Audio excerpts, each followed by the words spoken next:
Hey there, my name is Patrick, and welcome to the Undignified podcast, where we discuss worship, the church, and everything else.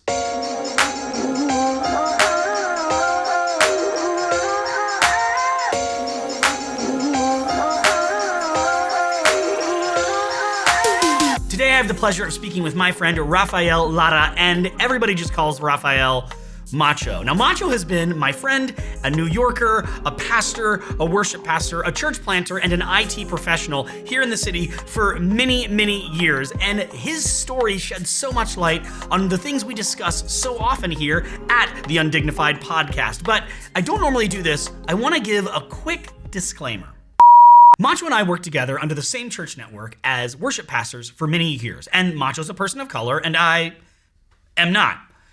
Obviously. So I would often come to Macho to discuss things like race and culture, especially as they pertain to worship. Now, I don't believe Macho knows everything, but I know for a fact that I don't know everything, and it would be very unwise for me to live in any situation thinking or believing that I understand what everyone is going through or that I understand everyone's lived experience.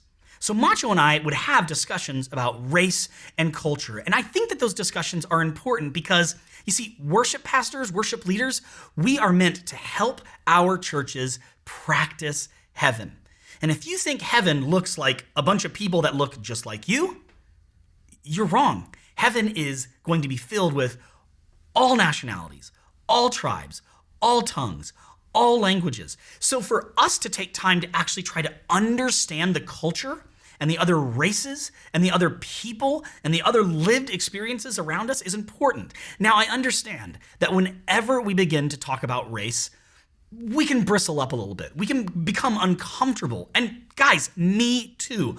But I think it's important that we have these discussions. So I want you to know that's coming, but I really think that you listening to two very not experts talk about race and culture in a worship setting is gonna be helpful to you. And I'd love for you to contribute to the conversation. So feel free to let us know your thoughts down in the comments. Thanks so much for listening. Welcome. I'm so glad everyone is here. I'm so glad that you are here. Everybody, this is my friend Macho. Well, this is Rafael Lara. Yes. But I'm your friend. I'm allowed to call you Macho. Everyone calls me Macho. Everyone calls you Yeah. Macho. So everyone here can call you Macho. Yes.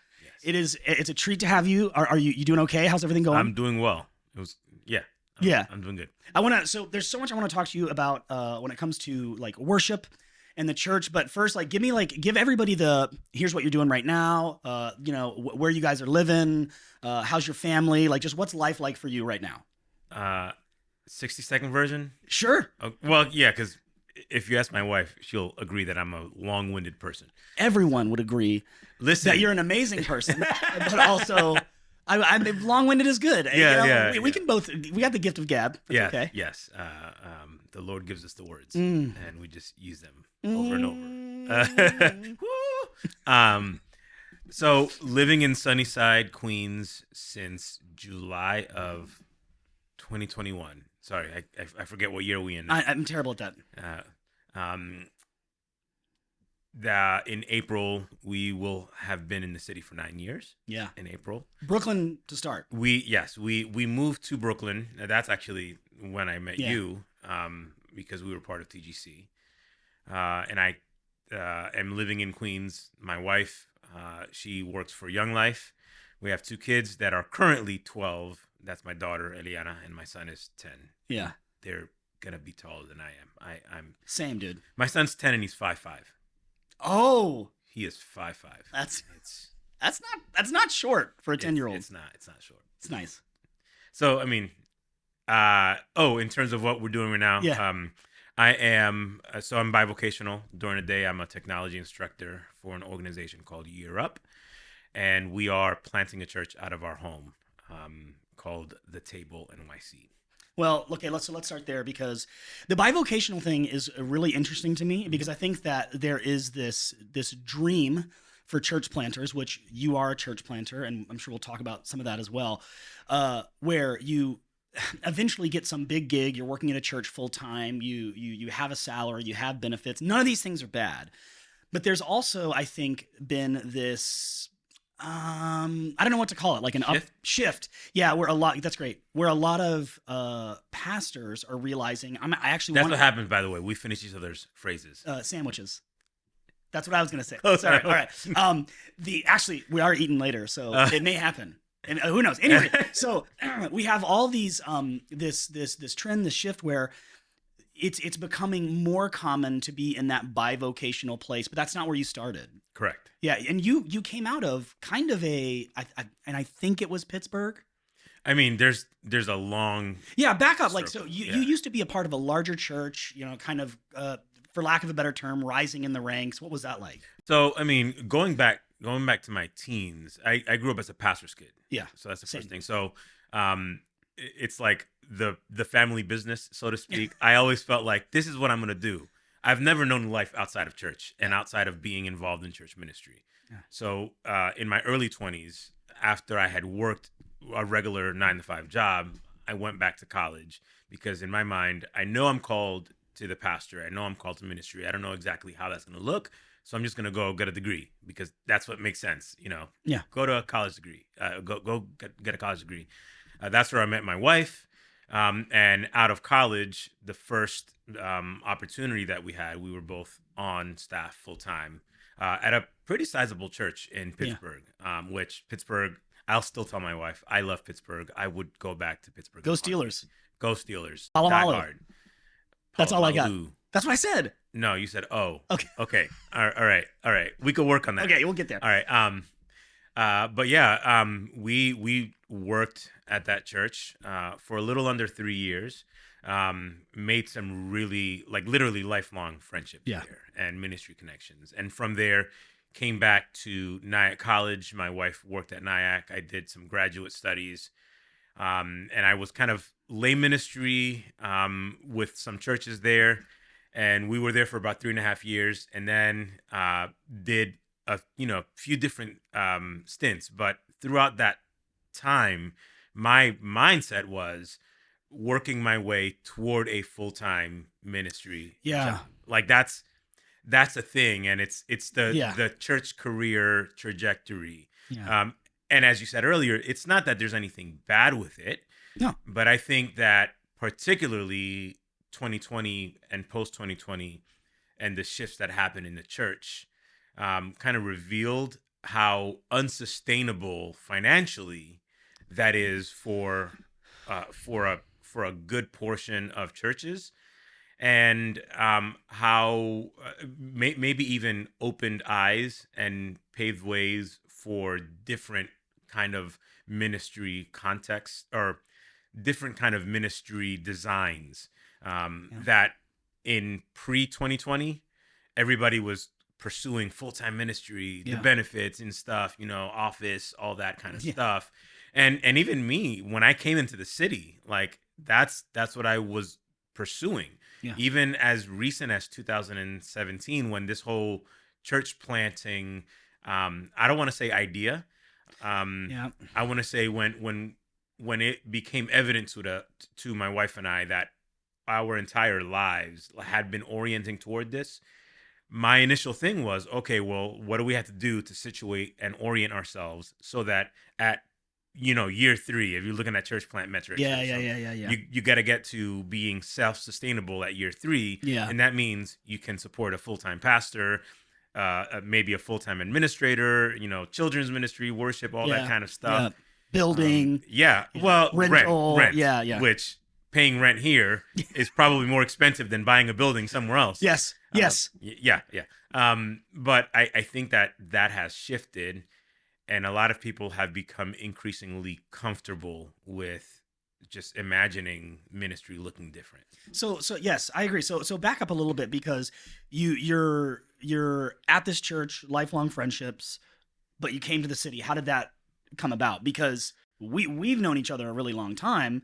We met because you decided to come to the city because you were asked to come to the city to be a part of a church network that I was already a part of. Yes. So what was that process like for you? Yeah. And where did you end up, et cetera? Exactly. So the person that actually invited us to come to the city, his name is Rashad, really great friend of mine. I met him. Great friend of ours, Macho. Hey, we're talking about me, Yeah. not you. That's so true. That's so true. No, you guys are good pals. Yes. Yes. I met Rashad in Pittsburgh with another friend of ours, Guy Wasco. So all that's of us, right. I forget that. Yeah. all of us were on staff at Allegheny Center Alliance Church, and that's when we first met. And then from there, we all went in different directions. We went to Rockland County to Nyack College. We had a short stint down in Georgia. And then while we were in Georgia is when we get what I tell Rashad is the infamous 6:30 a.m. text message that he sends me.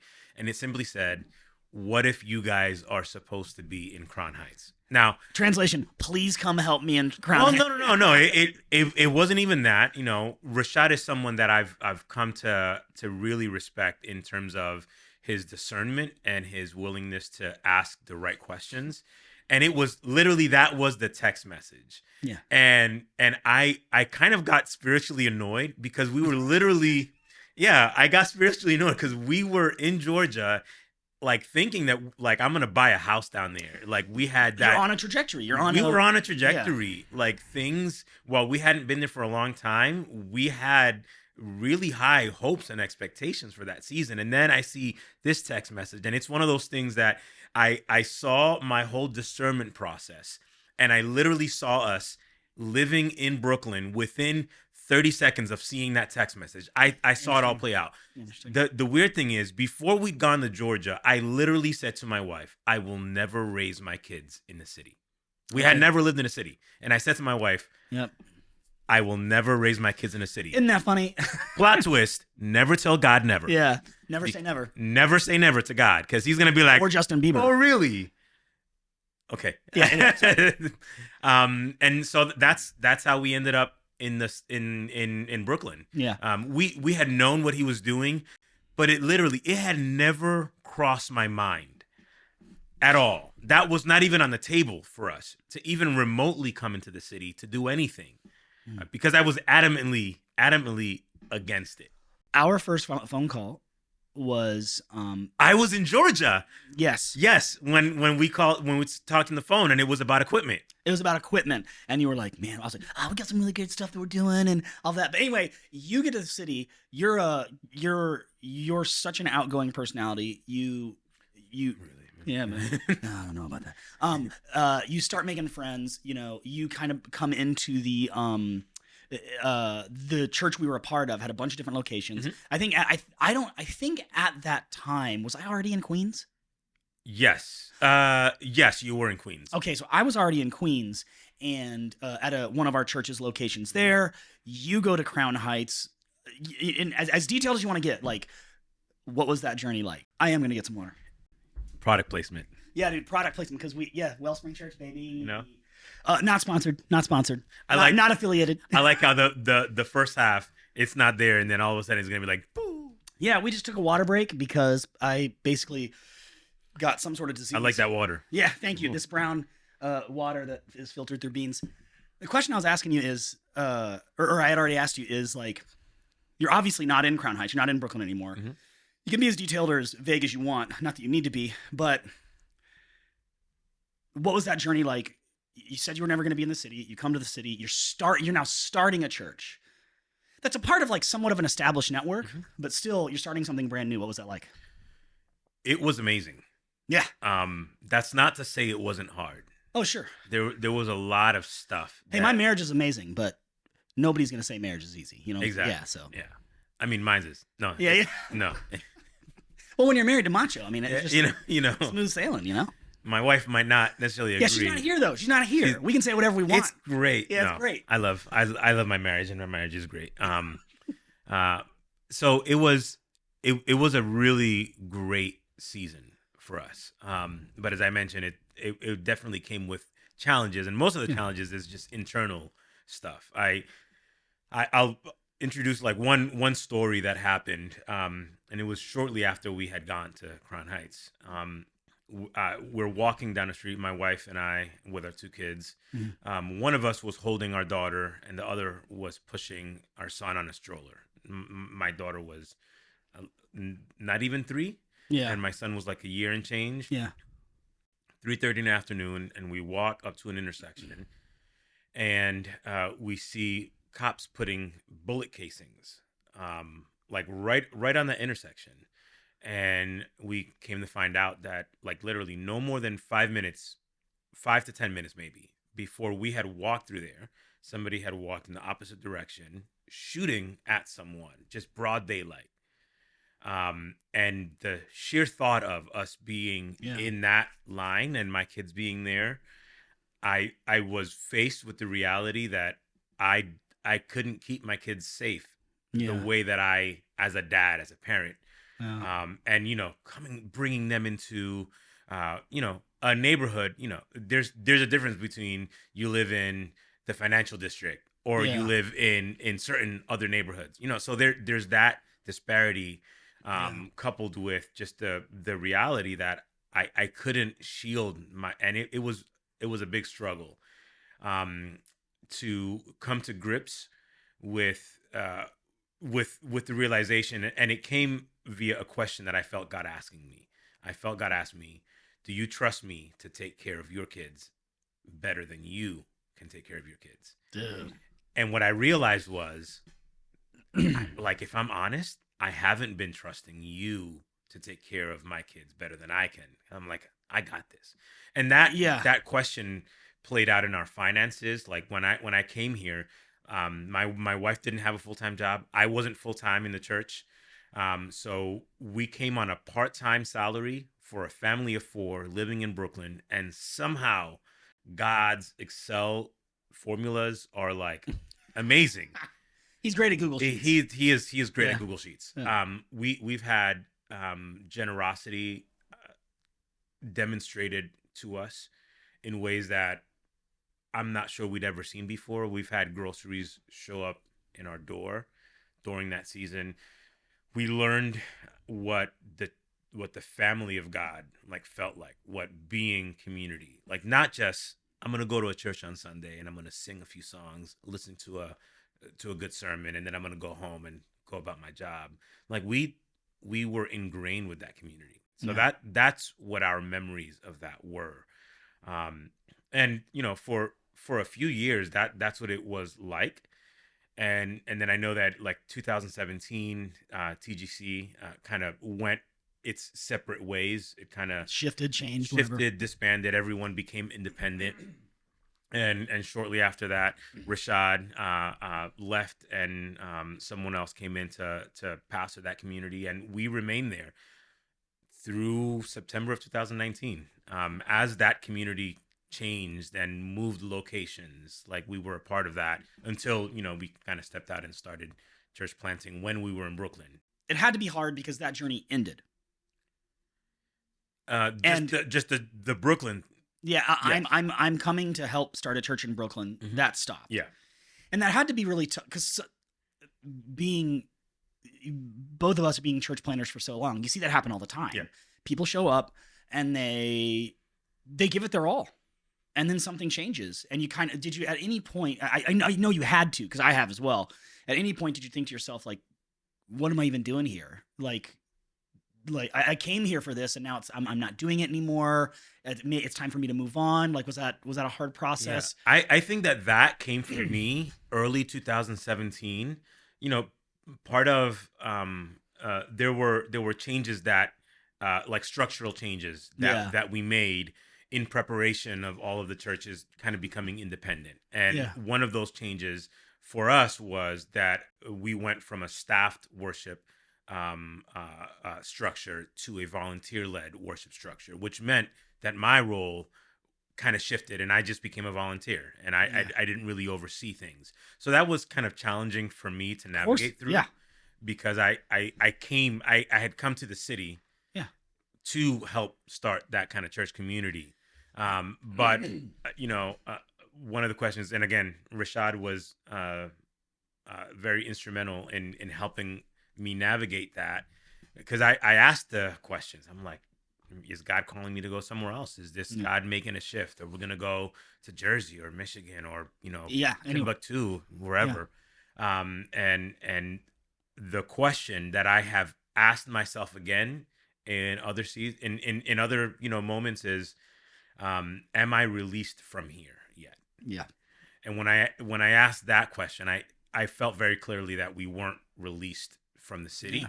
and that we weren't released from that church. So I said, hey, we're gonna continue committing here, and we're gonna see this through, and we remained there for an additional 2 years and 9 months, something like that. And after that, at that point, did Erica have a job?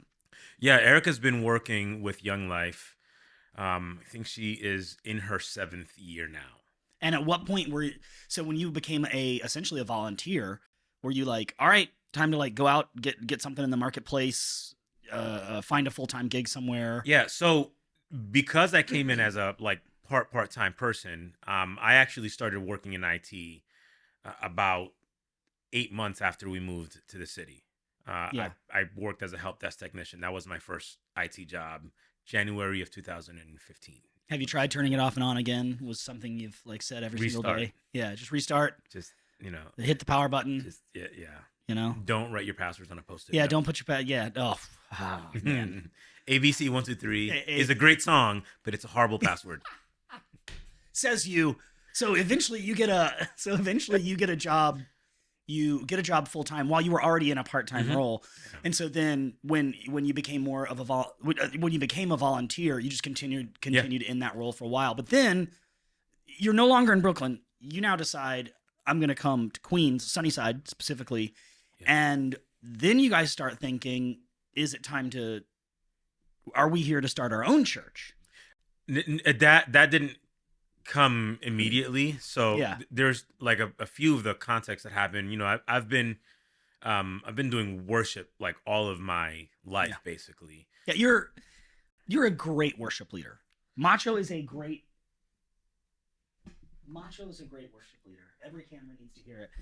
You're a great worship leader. You lead like you've been doing it your whole life. We've led together. Yes. And it's a treat. Every time. Super thankful for you. I just wanted to pause and say that. I've been leading a long time. Yeah, you're a great worship leader. Thank you. Appreciate it. Yeah. So 2017 is when we start, like tail end of 2017, we start, like a dandelion that's floating in the in the prairie. I don't even know why I said prairie. What are you talking on the field? You've never said the word prairie before in your life. Exactly. It's been about 7.5 years since I said prairie. Yeah. That's what church planting initially was. It was like that. So, I fought against it. Like when I first wondered.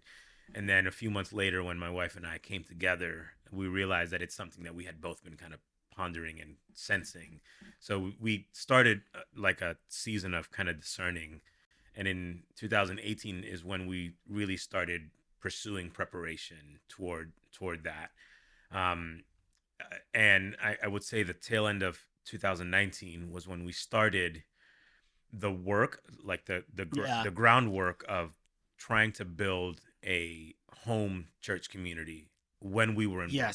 So you started that in Brooklyn. We had started that in Brooklyn. Okay. I remember that. Yeah. And a few months later, COVID was introduced into the world, and lockdowns happened.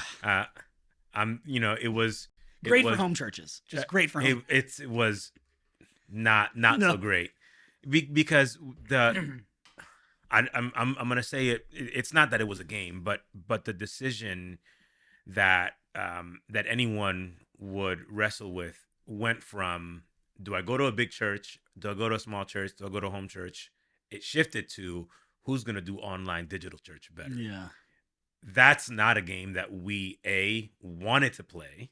Yeah. Nor did we have the resources or the time to play, because then we're both working from home, as everyone is locked down and navigating everything. That's what happened, on top of people that had started being part of our kind of home church community moved out of the city. Yeah. Other people that had made commitments to maybe come into the city didn't come to the city, and just upheaval of life for everyone. And that year, as with most people, we had to reassess, what does ministry look like for us? We know that we're called to church planting ministry, but I've never dictated that I needed to be the leader, that I needed to be in charge. So during that season, we actually got 3 different invitations. Yeah. Over a 24-hour period at the tail end of 2020 for us to consider joining. And one of those was a church in Queens. And, after a few months, we came and linked arms and we joined their church. And we moved. We moved our family to Sunnyside. Yep. And it was great. Church plant, church planting is not smooth sailing. You've planted many churches or been on planting teams. So there's the grit and the work and all that kind of stuff. Yeah, the fun and the community, but it's also like your feet are on the pavement. You're doing Yeah. And I think that we were there for a season, and then I think that there probably came a time in which kind of the continuation of discernment and reassessing. Okay, God, you brought us here to Sunnyside. Why is it that we're here? And not being able to shake. Yeah, it's not just that I brought you here to be a part of a church plant. Is that there's this call. There's unique gift. There's unique. The way that I've framed it in some conversations is that I know that there are unique things that God has planted in Erica and I, that when they sprout, will yield a unique expression of the church that God has called us to. And so we made a hard but conscious decision to end our tenure with the church that we were a part of here in Queens, but remain in Queens and just kind of wade out. Wade, which is both the water waders, which I've never done. Yeah. Have you? No. Yeah. Maybe we should do that. No, we should should go fishing someday. No. Okay. No. All right. I would do that. Okay. But also weight. And also weight, like WEIGHT. Yeah, I get it. Yeah, the weight of the mantle. Sorry, it's what our us ministry folks do. Yeah. Just and that's what we're doing now. We're just building slow out of our home, trying to see what God does with this thing. Yeah, and you call that thing the Table NYC. Yeah. So that's really interesting because I've never claimed to be, that's not true. I wouldn't right now claim to be a professional church person, but just because of, similar to you, invitation, I came to New York City when not a lot, a very minimal amount of church planting was happening. Mm-hmm. But when we showed up, it's as if there was this church plant boom, which is really weird. Yes. And so you meet, especially in the city. It's like everybody was starting churches in the city. I'm specifically talking the city. Exactly. Yeah. And there were people moving to Brooklyn, people that were passionate about Tribeca, and people that were passionate about, and I helped start, And in all honesty, my initial apprehension was because I didn't want to be part of that church. Everybody's planning churches. I'm like, I don't want to just do what everybody's doing. Yeah. I mean, it's like, for our context, it's Park Slope, it's Crown Heights, it's Upper West, Upper East, Wash Heights, Stuytown, Chelsea, East Village. Mm-hmm. Got to be a part of a lot of those. And what's really interesting about the Table, is, you and I have talked about this, is nobody likes this model. I wouldn't necessarily agree with that.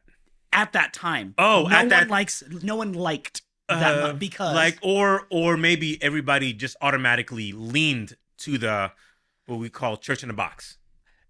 Yeah, and there are spiritual implications, but there's also just practical implications. Mm-hmm.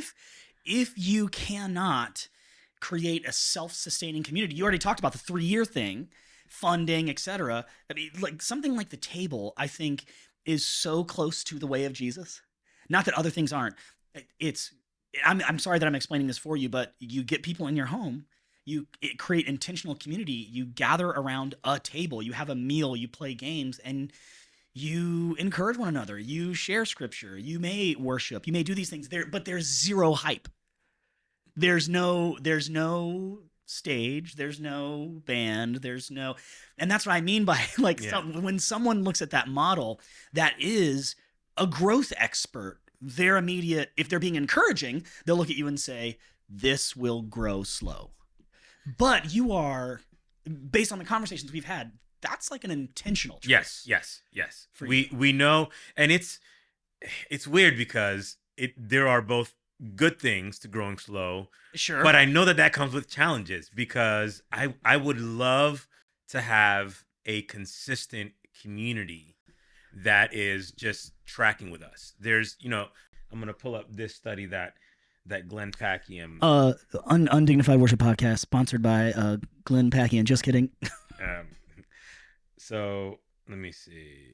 Let me see if it's this one. Okay, so this is what it says. It says a University of Kansas study on friendship found that it takes 50 hours spent in leisure or leisure, depends on how you pronounce it. It's like when some people say scenario or scenario if they're really Potato, high. potato. Yeah, like really really high up there. They're like, oh, I don't know scenario. I'm like, whatever. Okay. Anyway, Leisure. Ask your leisure. Yeah.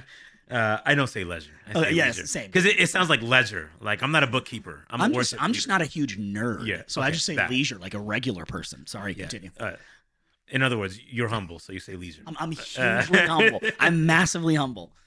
So it says a University of Kansas study on friendship found that it takes 50 hours spent in leisure at home or at play to move from acquaintance to casual friendship.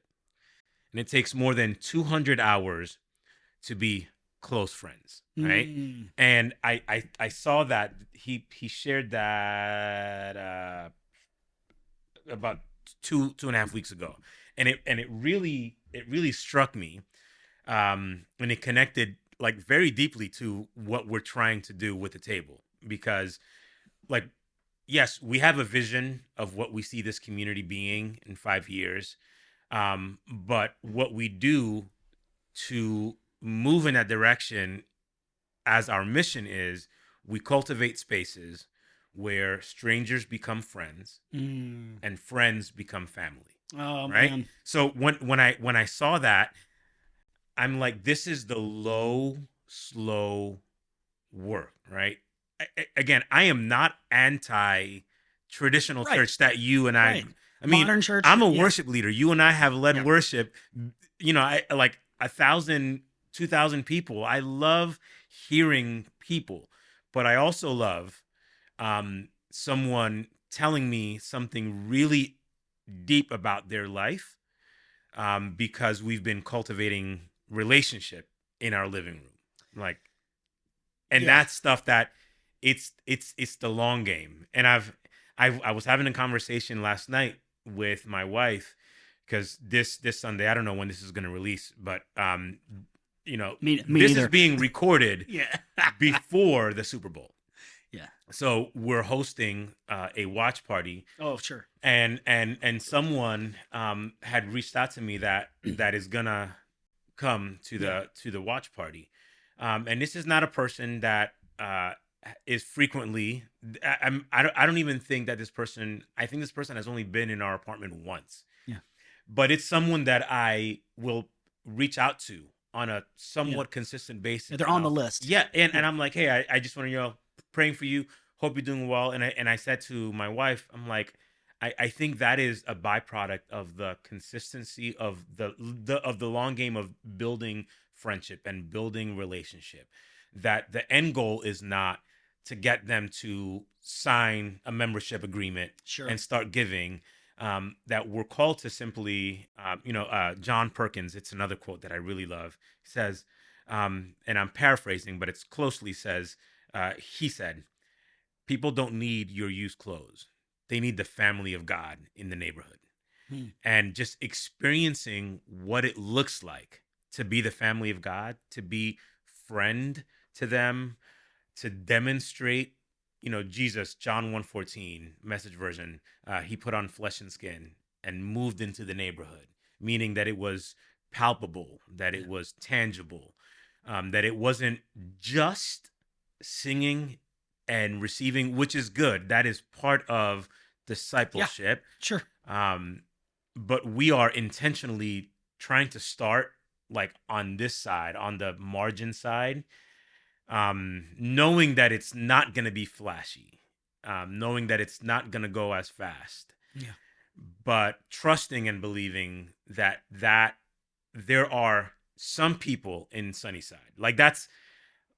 For me, the reason I wonder if, all right, this is my what if. What if the reason God has asked Erica and I to do this, it's because there's a group of people that will otherwise not step into a church, Right. Okay. into a traditional church. I know that there are a lot of people that do, and bless them and bless the churches that they're stepping into. I Thank hope you. that they grow and they continue to multiply, because there's good work that's happening in Sunnyside, in Woodside, in LIC, in Hunters Point, and West Queens and all this area. But there are some people that will never step into a church. Yep. But they will come to someone's house. A dinner party. And to a dinner party. They will break bread with someone, and they'll build relationship. There's this book that my wife. I'm just talking a lot. Sorry. There's this book. It's literally a podcast. You're supposed to talk a lot. It's fine. I told you earlier that I'm long-winded. There's another book, and I'm mentioning a lot of books, and it may seem like I read a lot of books. I don't. I wish that I read more. But there's this book called "The Gospel Comes with a House Key." Oh, cool. And it's this story of this woman and her journey of having been invited to this pastor's house for dinner. And she says in her story how she didn't step into a church for 2 years, but she went almost every Sunday to this pastor's house for dinner. And it's just amazing vignette and story of how the message of God's grace went to her heart because of the hospitality that she experienced at someone's table. That's huge. And I mean, it's literally, your story is such a journey, because you reversed it. You kind of like, you went somewhat large church background to and getting raised up there, getting hired there, church plant in an urban context, a little bit of hype there. At that time, the church group we were a part of there was like some buzz about it. It was, this is such a dumb term. It was cool. Mm-hmm. To now this place, or before that, to a place where okay, what am I doing here? I'm just in the workplace. I'm just living in NYC, participating in church as a volunteer, essentially.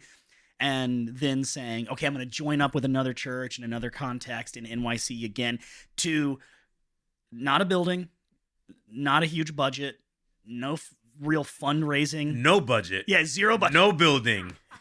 to which in some ways, I'll get to that in a second, but like to this home church. Oh wait, no, sorry. When I said no budget, no building, I was talking about our home church now. Yeah, that's what I know. Okay. Sorry. But it also goes back to like the bivocational thing, because like there is something, I'm not saying that what you do is easy. I'm sure there are tons of moments of tension. You're in relationship with people. They're in your home. People walk in and you're like, they're in my house now. Like, who knows?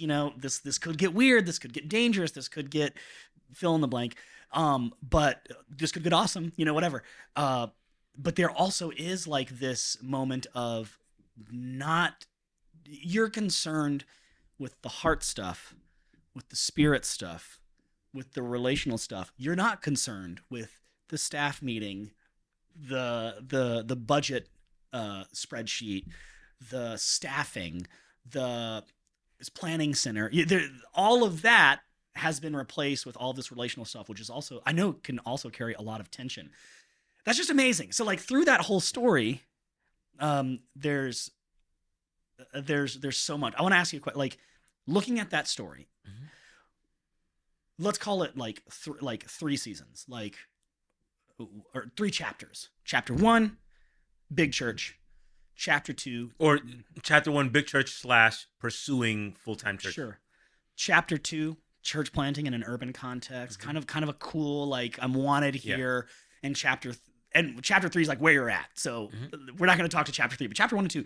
If you could go back in time, what's one thing you would tell Macho in each of those seasons, in each of those chapters? Like, if you could go back in time, what is it, 20, 25 years, something, back to that big... I'm not that old. I am. Okay, 15. Okay. Yeah, something like that. If you go back in time, what would you tell chapter 1 Macho? What would you tell chapter 2 Macho? Or anybody in that role? Eat your veggies. Eat your...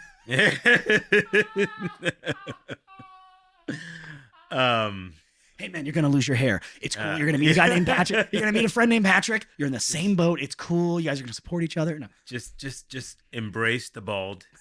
It'll be fine. Yeah. Oh man, I mean, there's so much that I can say. We know.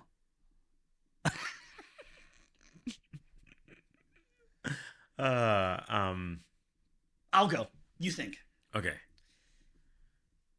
In the city for 17 years. If I went back to 2005, Patrick, who's about to rent an apartment sight unseen. Now, you're supposed to be thinking right now about what you're going to answer, even though I'm about to share this excellent anecdote. I'm just going to say what he said. Yeah, baby. No, I think one thing I would say, back in time, just married, about to move into a 12 by 12 studio apartment, sight unseen, to, I guess, church plant in New York City. I would just say, Patrick, be yourself.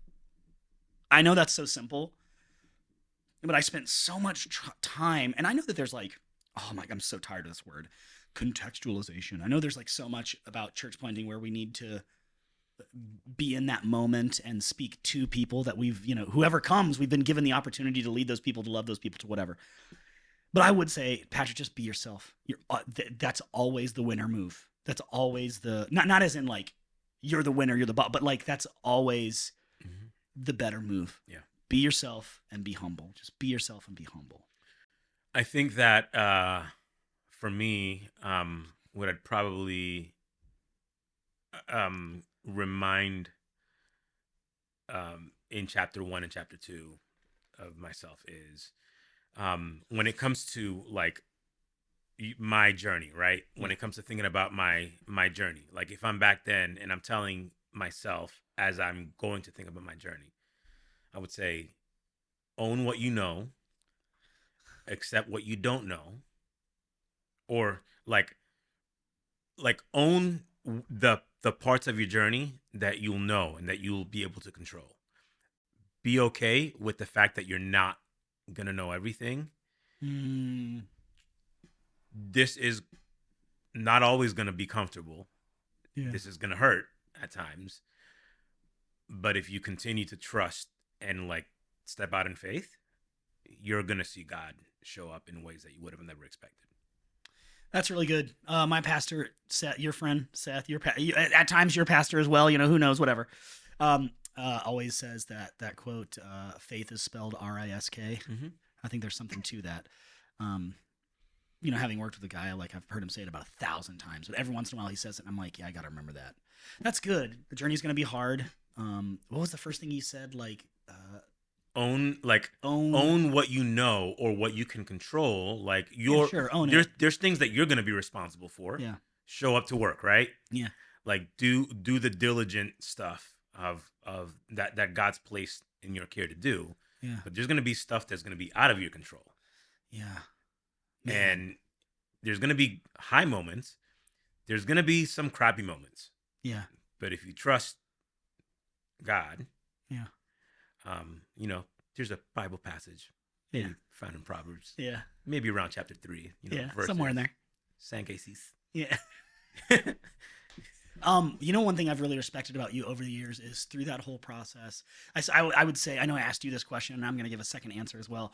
One thing I'd also tell myself back in time is your family's your first ministry. Mm-hmm. One thing because there was so many times where based on, personality and Enneagram and past trauma and upbringing, based on so many things that I felt like I had to perform and do the right thing. And a lot of times my family took a back seat. And I know that there's obviously like times, seasons, chapters, parts of your story that sacrifice needs to be involved. I get it. Not just on your part, but on your family's part, and et cetera. One thing I've really respected about you is it feels like you guys have always, meaning you and Erica and your son and your daughter, have always been a unit, and have always done a really good job of making decisions together. Now maybe you just fooled us all, and that's just like not how it goes. But like, has that been a part of your story? Yes, definitely. And I would say, age obviously is contextual with regards to how much they're a part of the process and whatnot. But in 2020, at the end of 2020, when we were given these 3 opportunities to consider, once we realized that we were going to need to enter a discernment process, we actually sat down with the kids and that's cool. And we told them, and it was really when it had come down to two of the options that we were really weighing and kind of praying about. We sat and we did the whole pros and cons thing. Yeah. You know, kids don't make a list. Yeah. You know, kids don't always understand, like, God says, so, you know, we're just going to step out. Erica and I, we've done crazy stuff. Yeah.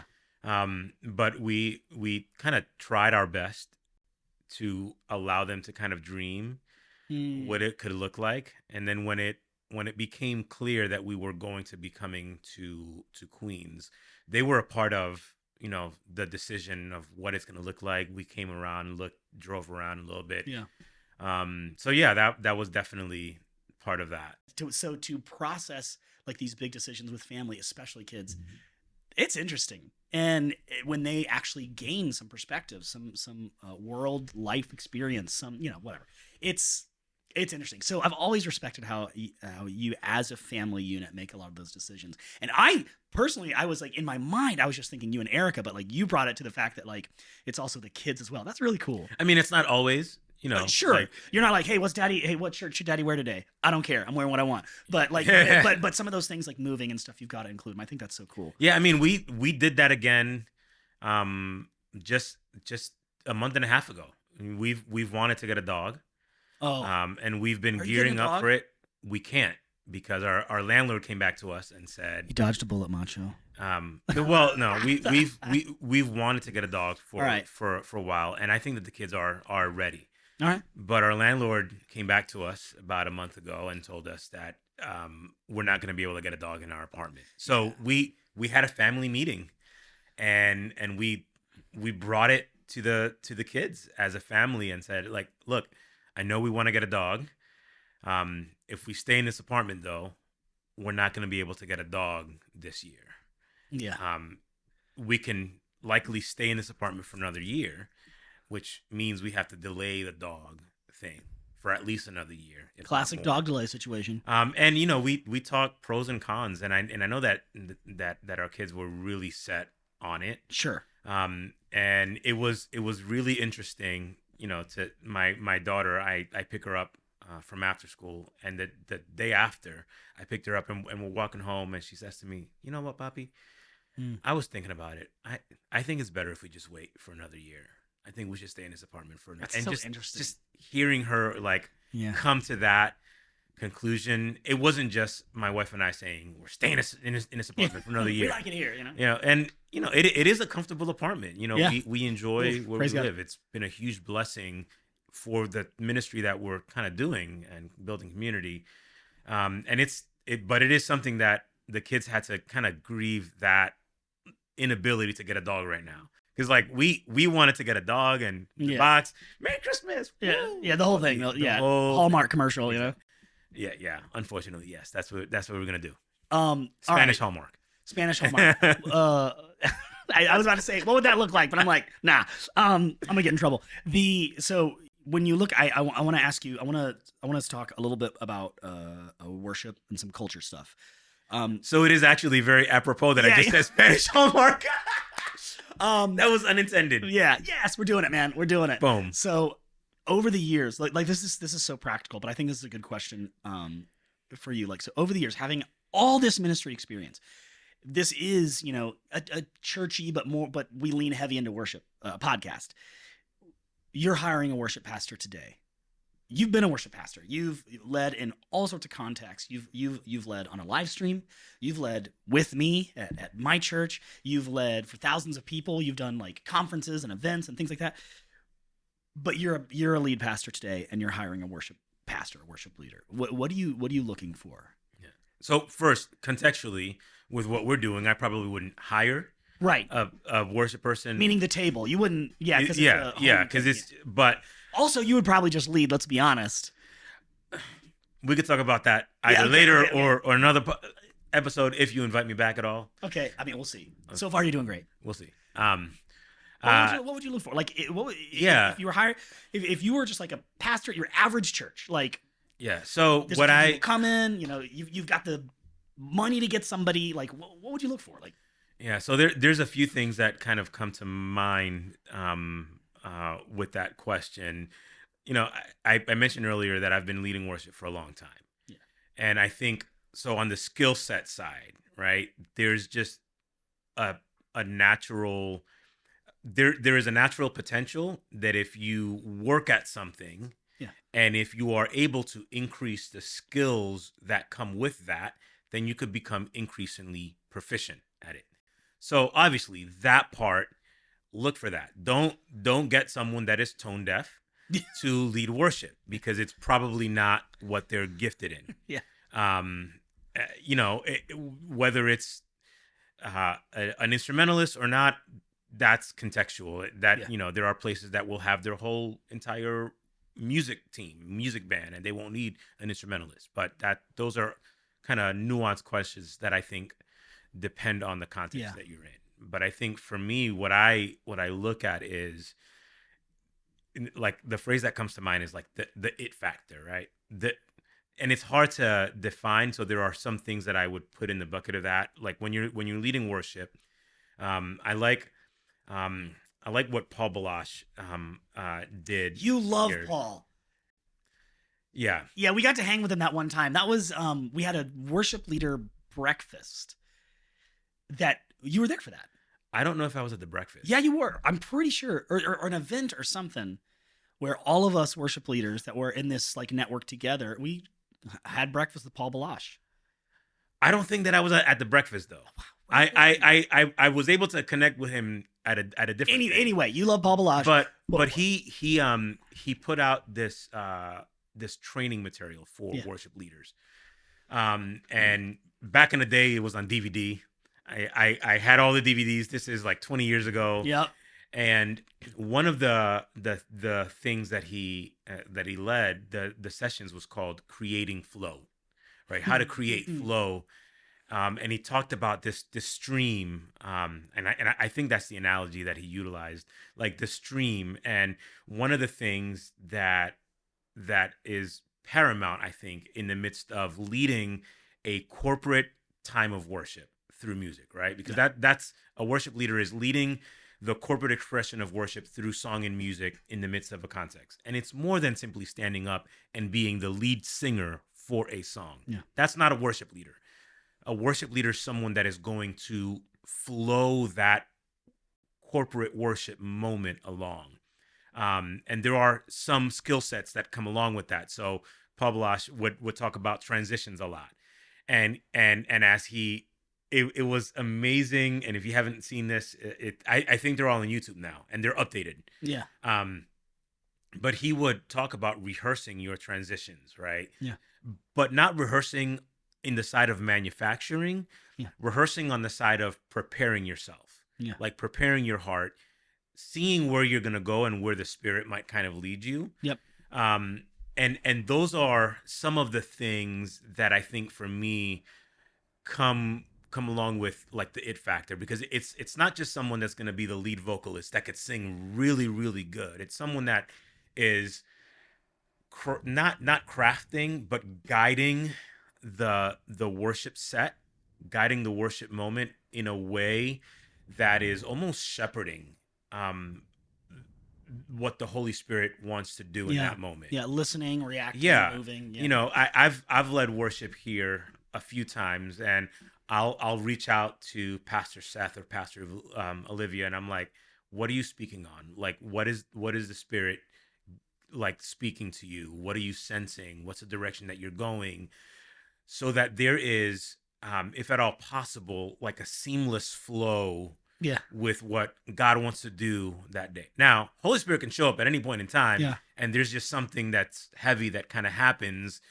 So that's another context. Is it or another component to a worship person? Is it someone that is able to pivot, to kind of flow and shift? We exist in a context, you and I, where we're actually allowed to do that. Yes, which is that doesn't great. always happen. Yeah, and there are plenty of churches where it's like, no, this is the thing. You have to shave 6 seconds off of this, the special song. Mm-hmm. We've all done those, or whatever. But I think that's great. The whole like being able to, skilled musician is one thing, but actually being able to flow, actually being able to respond I like, you said it factor. I heard another worship leader once say, like, if I'm training a worship leader, if there's like an audition scenario or something, I listen for the person who can, and this sounds so corporate, but if you really think about it, it's true.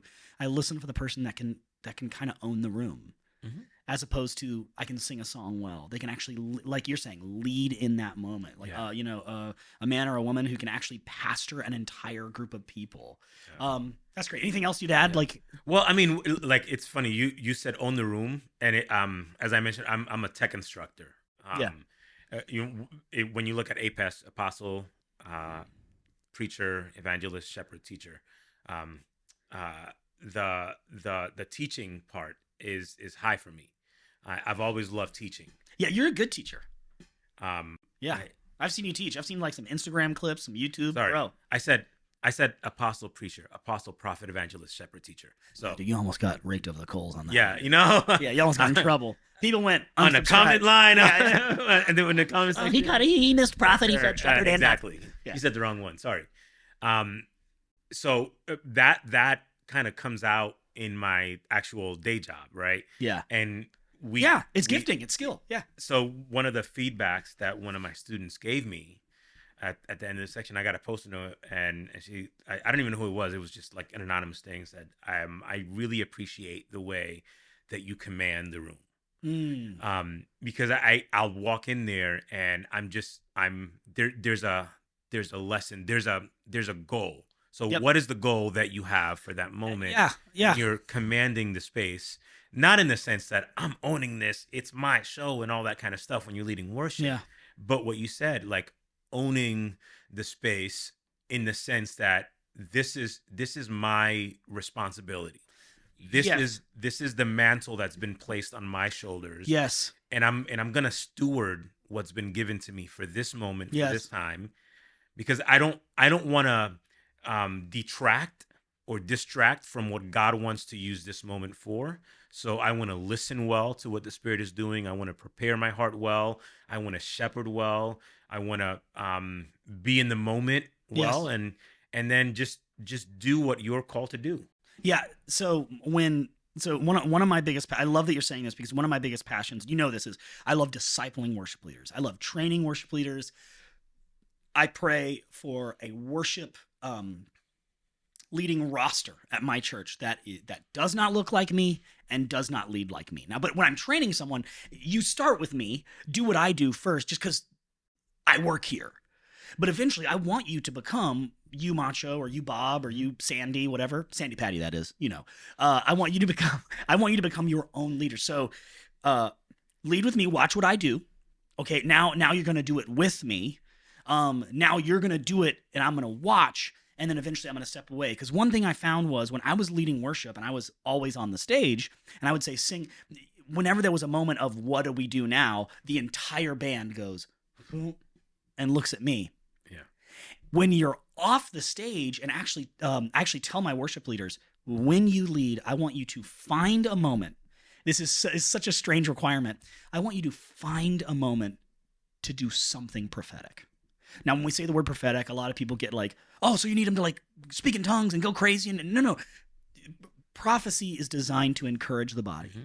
So you sing, Jesus loves me, and you simply say to the room, before we sing this bridge again, I know that sometimes when we, talk about love, it can bring up a lot of great feelings, and for some people, a lot of hard feelings. And God wants to love us this morning. Would you just take a moment to...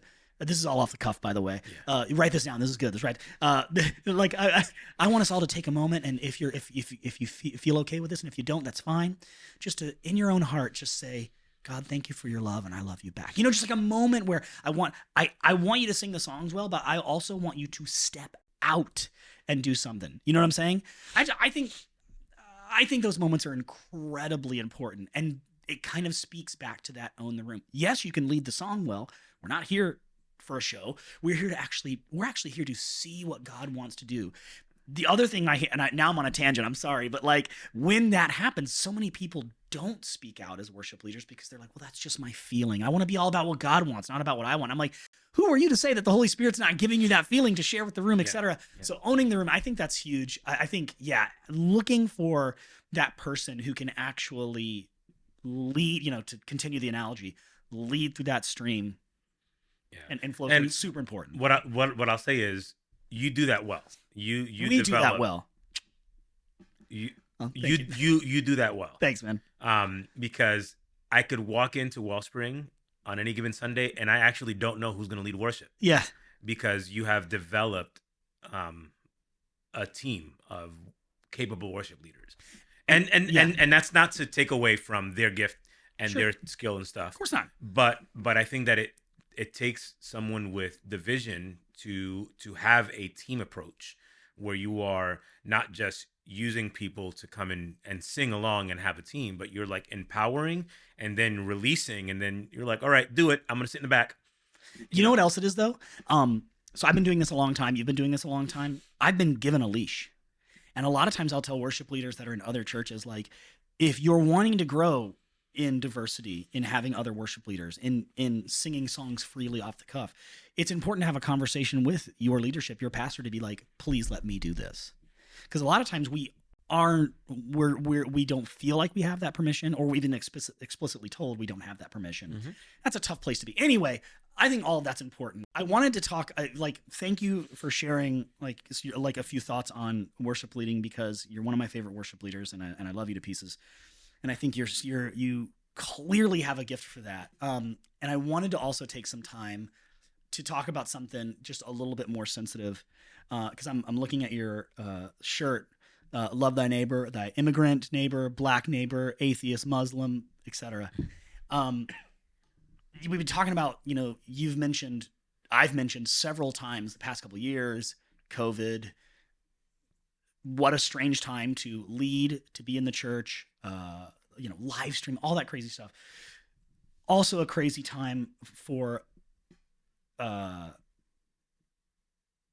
violence, racism, issues when it comes to culture and class to be front and center at the church. They've always been there, mm-hmm. but there was just all of a sudden, and I can only speak my own experience, but I have seen some stuff. I've seen some people, post and share.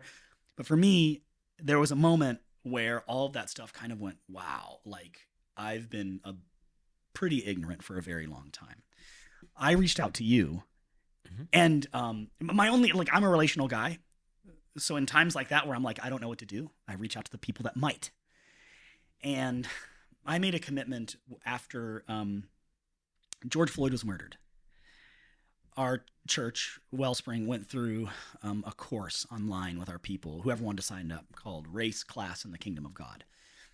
And this gentleman very kindly from a stage during this course said, if you are comfortable 95% of the time in your church, there's a problem.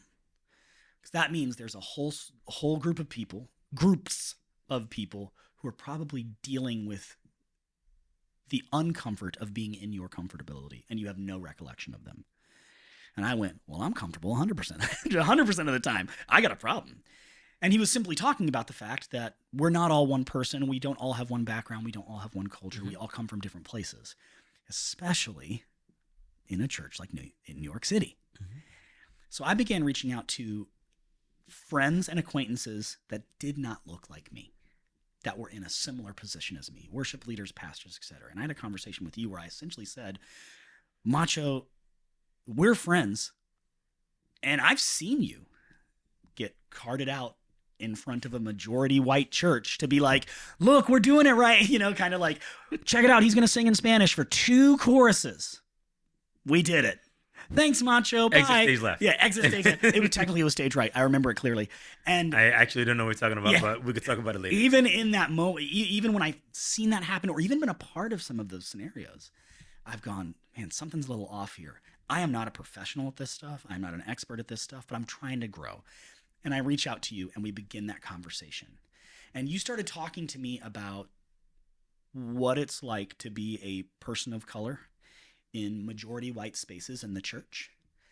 And if you're okay with it, I wanted to kind of talk about, I wanted to finish by kind of talking about that a little bit.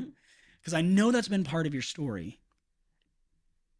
And I'm walking around in a body where I'm essentially comfortable almost anywhere. safe almost anywhere. It's come to my attention, not because it's only come up recently, but I'm finally at least aware of the fact that that's not everybody's story. What's it been like for you to be someone who's successful, who's been given opportunities, but who is a person of color as a worship leader in spaces that aren't necessarily designed to be welcoming to all? So first, successful. It's probably not the best.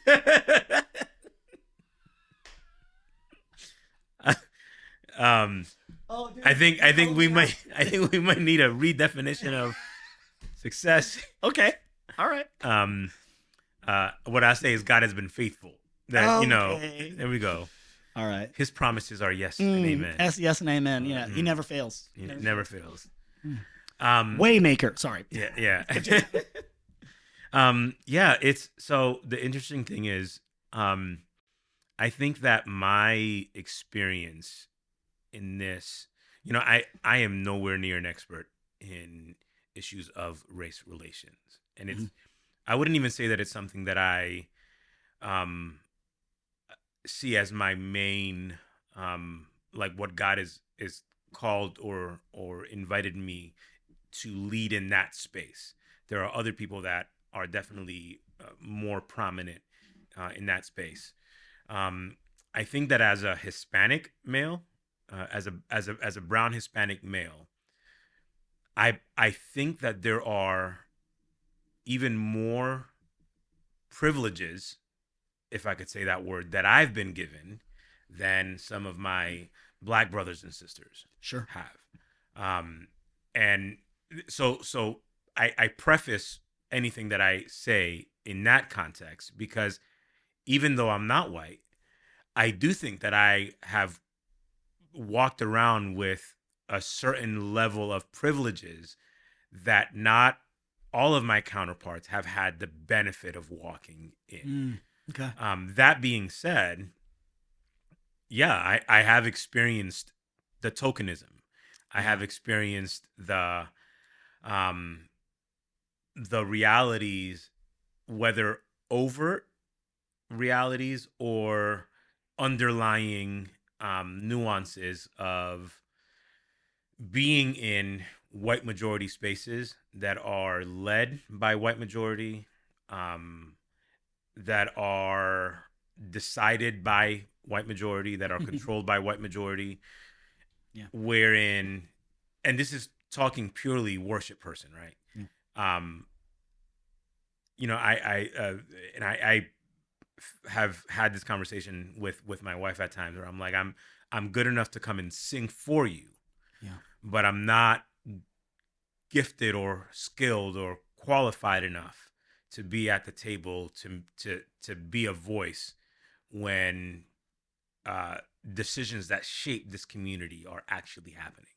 So that now, asterisks, not everyone is necessarily called into that space, right? Sure. So that is not saying that everyone that's a Black or brown worship leader has to be in that space and has to be there. No, there are many people that like, no, I'm just here, and a lot of my trajectory, I know that I'm a worship leader, I'm a worship pastor, and there are spaces that have been led by people that were not of color, but that those contexts have been very much multicultural, multi-ethnic contexts by and large.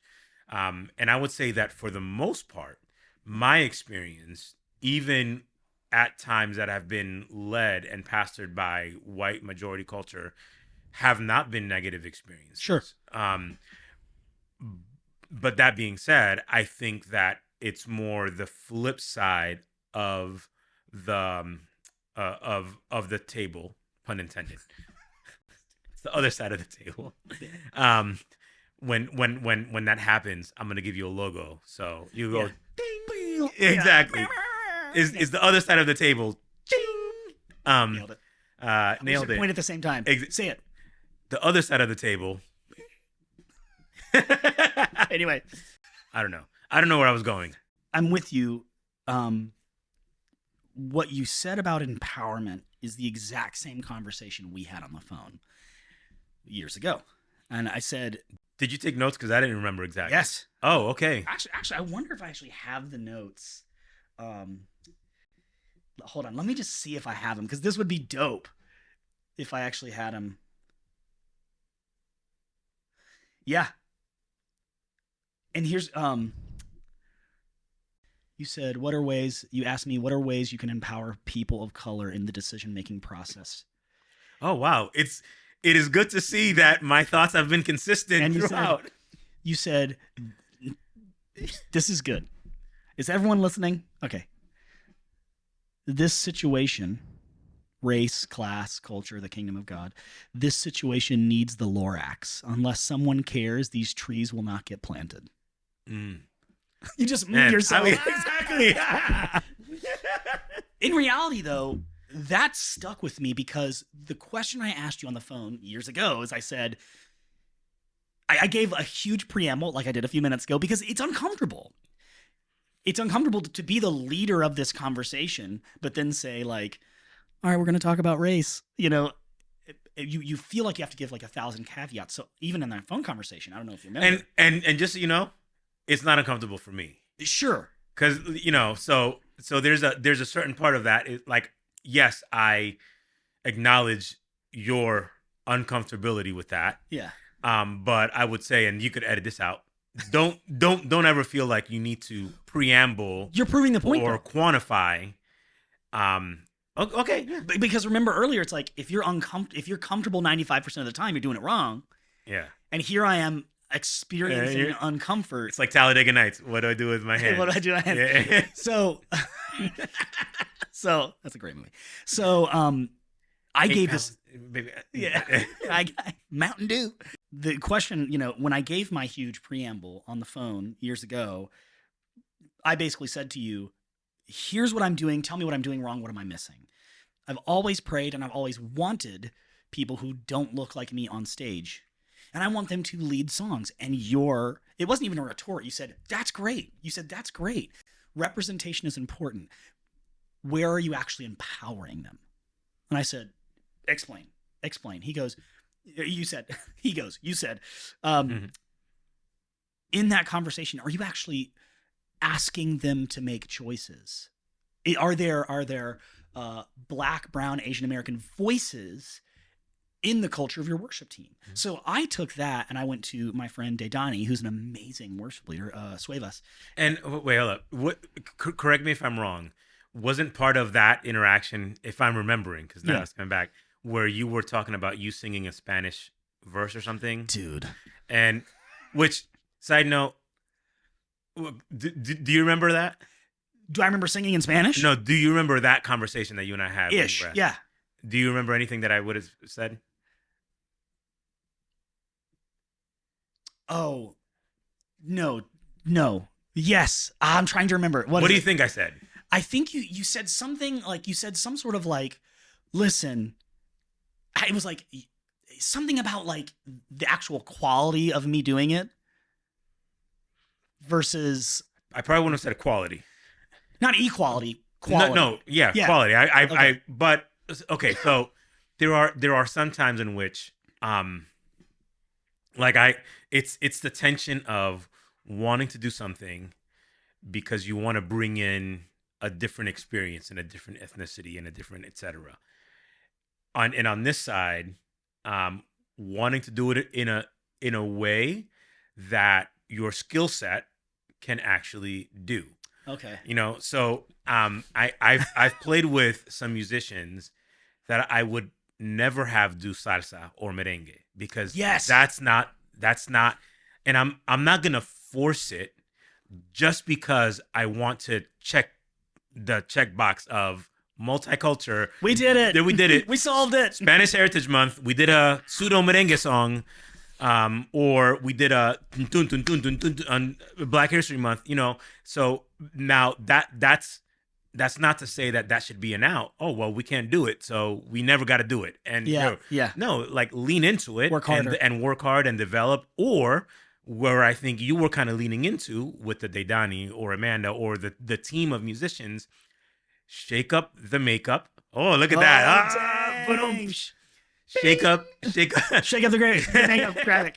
Shake up the makeup of what your team looks like and what the musical abilities of your team are, so that you can expand the musical expression of worship that you can worship in, because that's what you're doing. So that, and you're pairing someone that maybe can do a little jazzy salsa. What's the bass player's name? Jonathan. He got some nice little grooves. He's there's people who play bass and bass players. He's a bass player. Exactly. He's good. So he could do a little jazz, Latin jazz situation. You could pair him with someone that might not do that, but you are building someone that doesn't have that experience by pairing them with someone who does, and you're kind of moving the pendulum slowly over. You're not gonna go from slow cook from what's a great CCM song? I can sing of your love forever. You like how I went there? That was like on cue. Yeah, dude. Oh my, over the mountains and you're gonna sing that on Sunday, aren't you? I already did. Not no. Anyways, go ahead. Yeah. So I'm with you, and to your point, when I was in the East Village as a worship pastor, East Village super. You need to add that context. When I was in the East Village, yeah, because super diverse area, tons of different culture running around there. I was told to sing in Spanish. The first person I spoke to that said they spoke Spanish was this white lady. I'm the one singing in Spanish. I'm trying. And we were doing we are here for you. We are here for you. Do you remember it in Spanish? And I remember some. What song? Okay. You don't have to try it. So I'm sure. Okay. Well, actually, let me hold on. So challenge accepted. Yeah. So we welcome you with praise. We welcome. I turn to the drummer and I say, "Can you do a reggaeton beat?" And I was like, we pulled it off. Huge air quotes here, but that was me being like, I'm trying my best. And you know what? Like that, yes, and that's hold on. good. And there's three people in the room that were like, oh, like when I was like, oh. So then I'm like, we're gonna sing in Spanish. God, I look to you. Hallelujah. On the same day? I don't know. Another day. So, okay. I just didn't know how much we were trying to do on the same Sunday. There's like drips or waterfalls. Yeah, just dump it out. Picture. I say, how do I sing this in Spanish? So you have your translation team, and I begin singing. I think if I remember correctly, Aleluya nuestra Dios reina. Nuestro, but yes. Nuestro. Okay, but very close. Yes. But every time, so that's close. Yeah. So again, I'm now uncomfortable. The room is singing. Yeah. Aleluya nuestro Dios reina. The voices lower, but other voices raise. Yeah. And kind of engage a little bit more. And every time I sang in Spanish, homie would come up, young lady would come up and be like, "Thank you. Yeah. You were wrong, but I wanted to."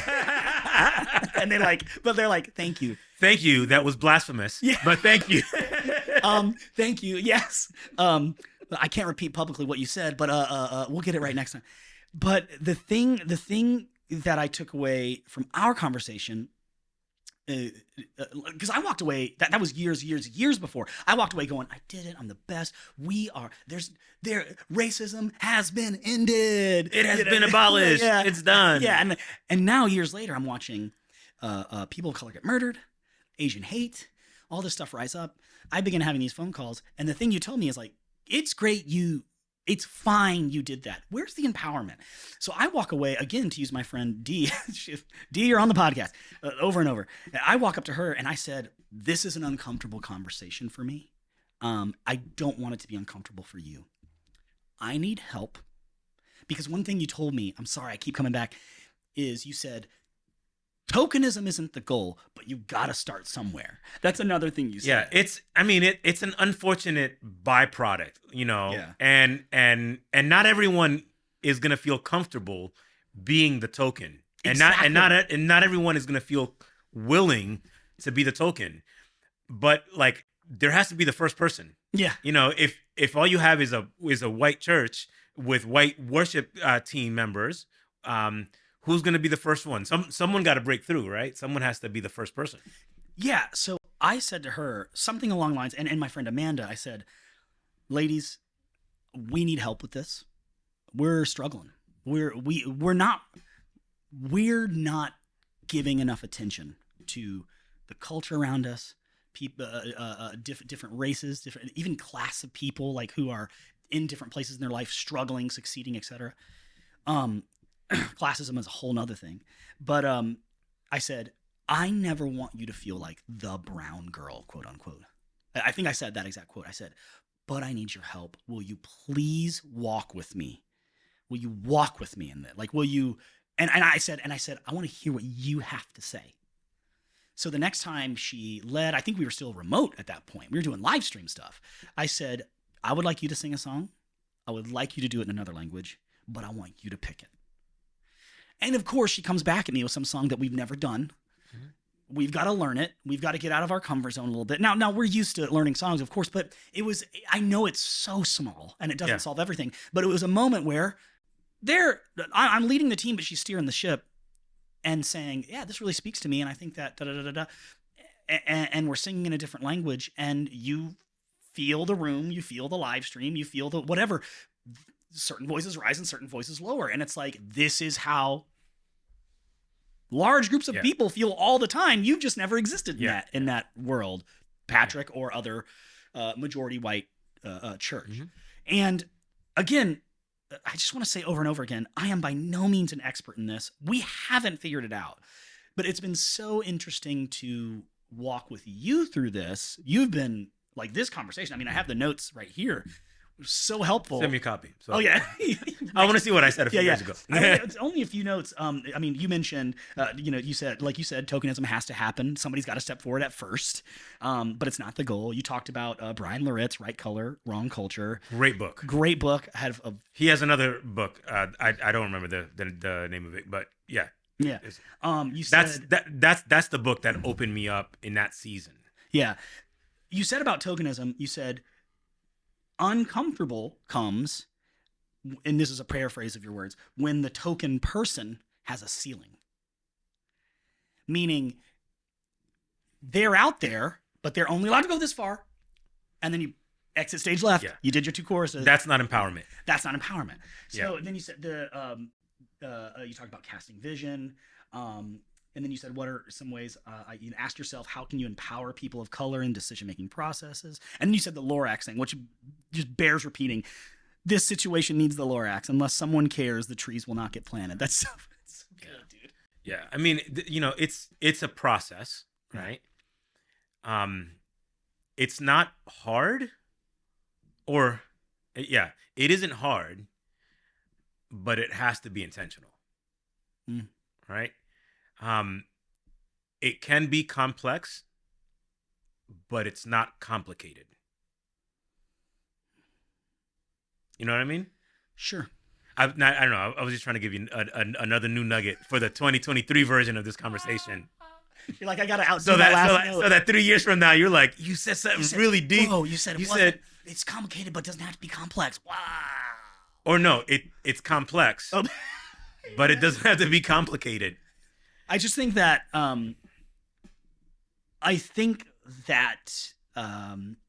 we're now at a place where we realize this stuff matters. If you're in a church where you don't realize this stuff matters, I mean, you're walking around, welcome. Yeah.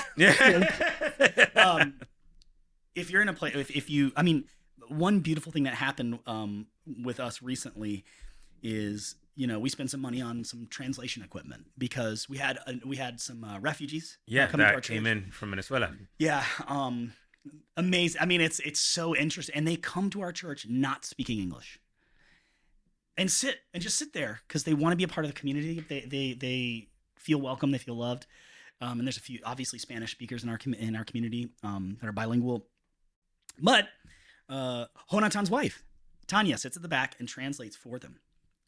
And then a few weeks later, a friend of mine, a woman in the church, she walked in and she goes, "Can you get me 3 chairs?" And I was like, "What do I look like? Like there's chairs everywhere." She's like, but I didn't say that. I'm like, of course. And she's like, "We need 3 chairs because we need to sit at the back. I need to translate for my friends." And I don't even know the language. But now we've got Spanish being spoken over here. I believe it may have been Russian over house left. And it's this interesting place where it makes you realize that the story does not center around you.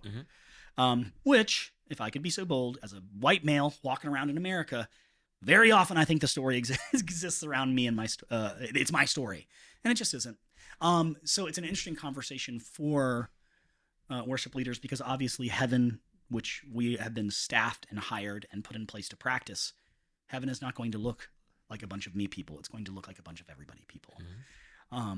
So I've just been really thankful for your voice in that. Is there anything you would add to that conversation? Is there anything that's really on your heart when it comes to being a person of color in worship leading settings? From the person side, or from anything you want to add at all? I'd just love to hear what your thoughts.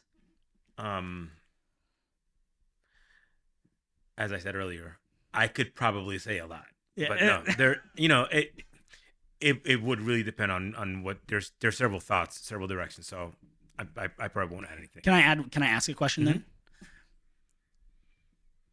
You're a person that is on a staff that is pretty much white. Person X is on this staff that's pretty much white. They care deeply about this issue, as they should, and they don't know how to step forward. They themselves are a white person, but they're looking around at their neighborhood and they're seeing people of color, different cultures walking around, different languages being spoken. If you could step into their lives and help, beyond leading yourself, of course, what would you tell that worship leader that's either struggling through this conversation or trying to make some changes or trying to recognize that there's people that don't look like them in their church? Yeah, the first thing I think is the question for them would be, going back to a comment you said earlier, is how long is their leash? What do they have the ability to do? What changes are they able to slowly kind of breed in terms of bringing in the culture that is outside of the walls into the inside space of the church? How long is the leash? That's really good.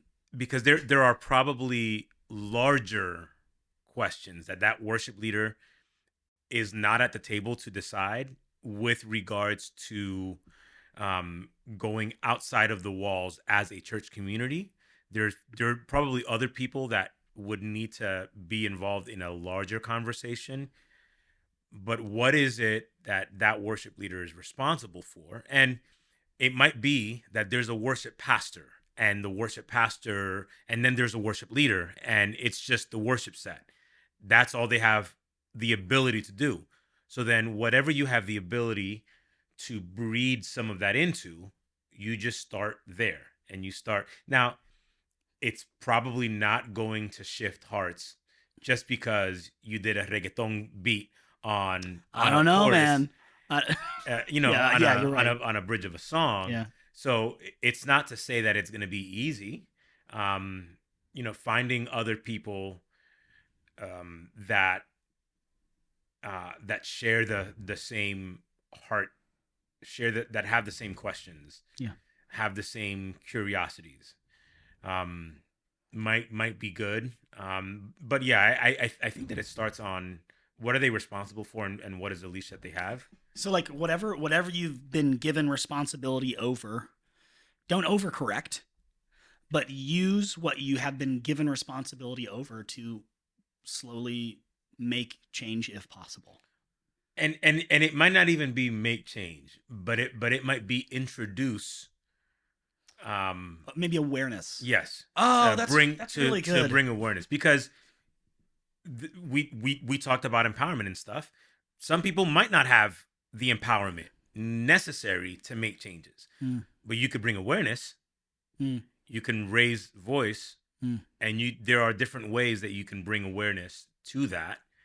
But I can't imagine that it would be an easy thing if you are in a majority culture that is not leaning into that, and you're just one lone worship leader in a larger context.